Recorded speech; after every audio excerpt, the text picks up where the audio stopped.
जो बैसाख का महीना, इसमें बैसाखी आती है, ये हमारी साड़ी की फसल का त्योहार है। बैसाखी को हम देसी भाषा में मेघ भी कहते हैं। भाई आई मेघ गेती पछेती एक, यानी कि फसल के बारे में बात है। ये जो हमारी साड़ी की फसल आती है ना, ये बैसाखी पे सब पक जाती है और इसी खुशी के अंदर ये हमारा उत्सव मनाया जाता है।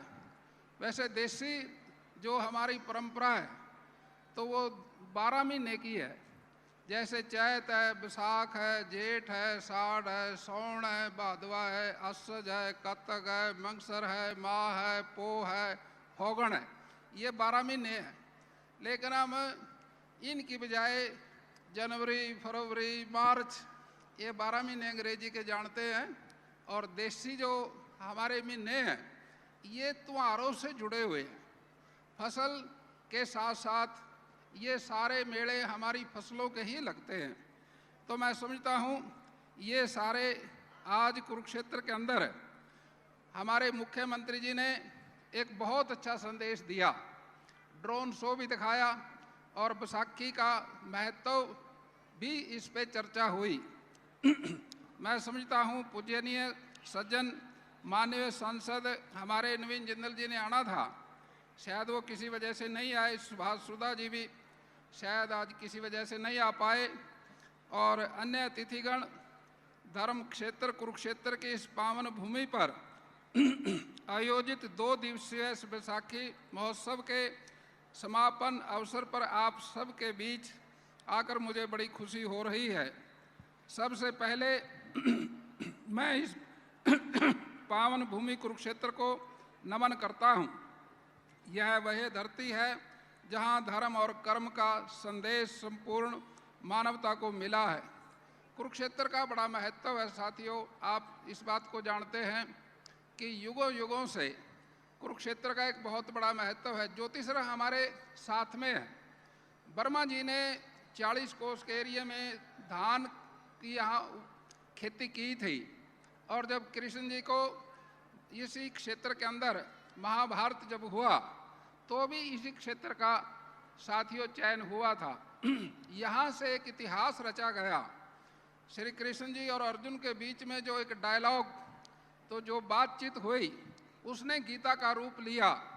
इसलिए हरियाणा हरि का आना, हरियाणे के नाम से ही ये बात साथियों समझ में आती है कि यहाँ पर हरि आए।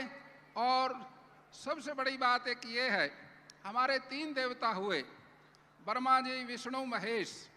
ब्रह्मा जी ने तो ब्रह्मांड बनाया और विष्णु जी ने पालन किया। और विष्णु जी के जो अवतार हुए वो राम और कृष्ण जी हुए, जिन्होंने हिंदुस्तान के अंदर पूरी दुनिया को एक संदेश दिया। ये वो जगह है। मैं समझता हूँ आज ही इस हम भारत के संविधान शिल्पी तथा सामाजिक न्याय के महान योद्धा भारत रत्न डॉक्टर भीमराव अंबेडकर जी का भी 135वीं जयंती हमने आज पंचकुला के अंदर मनाई है, राज्य स्तर की। मैं आप सभी को बाबा अंबेडकर, भीमराव अंबेडकर जी की जयंती की हार्दिक बधाई एवं शुभकामनाएं भी देता हूं। बाबा साहब की कोटि कोटि नमन करता हूं। भाइयों और बहनों, बैसाखी का ये पर्व भारत की कृषि परंपरा, हमारी मेहनत कश और किसान संस्कृति और हमारी सामाजिक एकता का प्रतीक है।